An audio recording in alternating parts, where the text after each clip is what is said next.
Good morning, dear students. Welcome back to our basic math channel. আজি মই তোমালোকক এটা কোয়েশ্চন কৰি আছো তোমালোকে জানা না why 1 is neither prime nor composite এক মৌলিক সংখ্যা আৰু যৌগিক সংখ্যা নহয় কিয় নহয় কাৰণ প্ৰথম মৌলিক সংখ্যা তোমালোকে জানা 2 ৰ পৰা আৰম্ভ হয় কিন্তু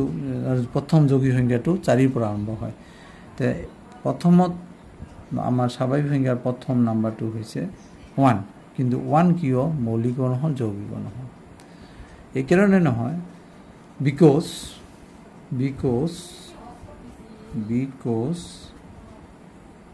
1 has one factor only one factor মাত্র এটা উৎপাদক 1 মৌলিক সংখ্যা এই কারণে নহল কারণ মৌলিক সংখ্যা হবলৈ হলে মাত্র দুটা উৎপাদক লাগিব এটা হল সংখ্যাটো মানে যিকোনো দুটা উৎপাদক লাগিবই আমাৰ কিন্তু যিমানবোৰ মৌলিক সংখ্যা আছে প্ৰতিটো মৌলিক সংখ্যা আমি দেখাবো দুটা উৎপাদক থাকে যেনেকুৱা 3 বা 2 1 into 2 2 1 into 3 3 অথবা 1 আৰু সংখ্যাটো নিজে থাকে কিন্তু 1 ৰ যেটো ফ্যাক্টৰ 1 into 1 into 1 মানে 1 এ থাকে গতিকে 1 ৰ 1 itself একটা ফ্যাক্টৰ আৰ 1 তো না থাকে গতিকে 1 ৰ মাত্ৰ এটা উৎপাদক হোৱাৰ বাবে এক সংখ্যাটো মৌলিক নহয় যৌগিক নহয় বুজি পাইছা মাত্ৰ এটা উৎপাদক হোৱাৰ বাবে এক সংখ্যাটো মৌলিক নহয় যৌগিক নহয় মাত্ৰ এটা উৎপাদক থাকে বাবে 1 মৌলিক নহয় যৌগিক নহয় মৌলিক নহয় যৌগিক সংখ্যা নহয়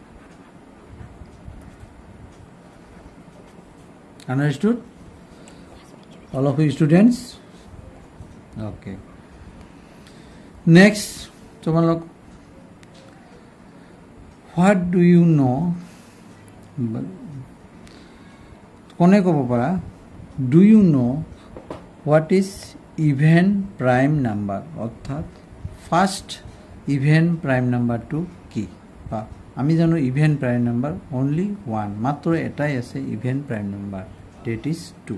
প্ৰথম যুগ্ম মৌলিক সংখ্যা এটো হৈছে 2 okay understood next first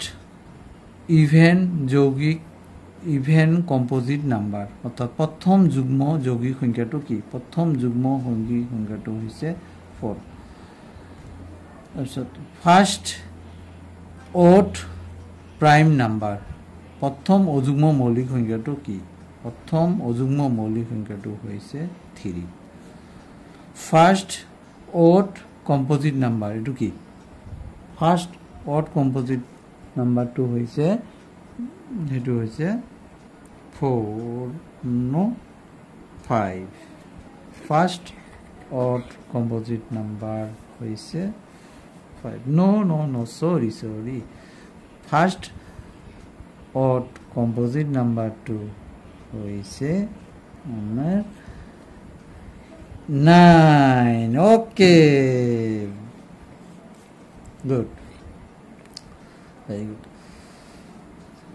I hope all of you understood তোমালোকে সকলে বুজি পাইছা আশা কৰো ভিডিওটো ভালে লাগিছে যদি ভাল লাগিছে লাইক কমেন্ট শেয়াৰ কৰিবা আৰু লগতে মোৰ চেনেলটো সাবস্ক্ৰাইব কৰি দিবা